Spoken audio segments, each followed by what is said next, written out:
کۆتایی داستانەکە لە نووسینی خەبات عەبدوڵڵا. حاڵی حازر ڕوبەڕوو لەگەڵ شکستێکی گەورەدا وەستاوینەتەوە. شکستێکی بەتەنها سیاسی و ئیدارینە، بەڵکو شکستێکی جوواکیش. وەک یەکێک لە دەرەنجامەکانی ئەم شکستە لەمڕۆدا شتێک نەماوە لە عێراق ناوی دۆزی کورد بێت. دۆزی کورد کە گوزارێ لە دۆزی ڕەوایەتەوەیەکی ئازادی خوازی داگیر و دابەشکرا و لە سەردەستی سەرکردایەتی سیاسی کورد و ئەوانەی پێیان دەڵێن نوێنەرانی کورد لە بەغدا لە پۆست و پارەدا کوردکرایەوە و مرد. سەرکردایەتی سیاسی کورد لە هەرێم نەکار بۆ پەیکەوە ژیان لە عێراقدا دەکا، نەکار بۆ دامەزراندنی دەوڵەتێکی کوردستانی سەربەخۆ. دەسەڵاتی سیاسی لە هەرێم نەباوەڕی بەدەستا و دەستکردنی دەسەڵات هەیە، نە بە دامەزراوەی کردنی دەسەڵات، نەک هەر ئەوە، بەڵکو لە ڕێبرەودان بە دەسەڵاتی میلیشایی، دروستکردنی میرنشینی میدیای زەبەلاح و هێنانە پێشەوەینەوەی سەرکردەکان و نخبەیەکی حکومڕانی گەندەڵەوە لە بری دامەزراندنی کۆمەڵگەیەکی مەدەنی تا دێ کوردەواری دەکەنە ئۆردوگایەکی بێشوناس.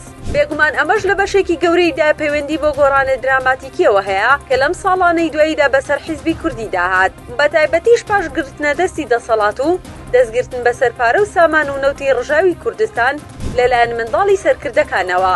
ڕاستێکی ئێمە لە بری حیزب ئێستا گیرۆدەی دەرەبەگایەتێکی چەکدار و لە بری ئابوووریەکی سەربەخۆ ڕووبەڕووی ئابووری خەزانە سیاسەکان بووینەتەوە. لە ئەنجامی سیاسەتەکانی دەوڵەتی داگیرکەری عێراق وەکو دەوڵەتێکی ئیستعماری ئیستیتانی و دەسەڵاتی سیاسی کوردیدا ساڵانێکی زۆرە هاوڵاتیانی کوردستان بەبارم تەگیراون. لە ڕێی برسیکردن و تێکدانی ئاشتی کۆمەڵایەتیەوە گەلی کوردستان لە باشوور زەلیل و ڕووبەڕووی جینۆسایدێکی بێدەنگ بووتەوە. لە بری ڕەدووکەوتنیەوە بۆ چوونەی کە بە پلەی یەکەم بۆ چوونی چینی کۆمبرادۆری کووردە و کوێرانەدا ڕادەستکردنی نەوت و سامانی کوردستان بە کۆمەڵێک هێزی تایفی گەندەڵ و ترسناک لە عێراق دەکات. دەبێ ڕەخنەی جدی ئێمە لە مۆدێلە شکست خواردووەی دەوڵەتداری هەرێم مۆدێلی دامەزراندنی میرنشین و ئابوووریەکی حیزبی و خێزانی مڵکانەستێن بێ.